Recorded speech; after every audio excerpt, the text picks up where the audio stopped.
ایک دن ایک آدمی نے حضرت صلی اللہ علیہ وسلم سے پوچھا کہ کون سا اسلام بہتر ہے؟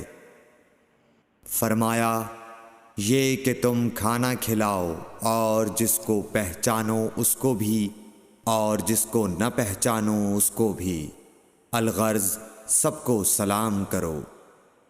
صحیح بخاری حدیث نمبر 12۔ حضور اکرم صلی اللہ علیہ وآلہ وسلم نے فرمایا، تم میں سے کوئی شخص ایماندار نہ ہوگا جب تک اپنے بھائی کے لیے وہ نہ چاہے جو اپنے نفس کے لیے چاہتا ہے۔ صحیح بخاری حدیث نمبر 13۔ رسول کریم صلی اللہ علیہ وسلم نے فرمایا، قسم ہے اس ذات کی جس کے ہاتھ میں میری جان ہے، تم میں سے کوئی بھی ایماندار نہ ہوگا جب تک میں اس کے والد اور اولاد سے بھی زیادہ اس کا محبوب نہ بن جاؤں۔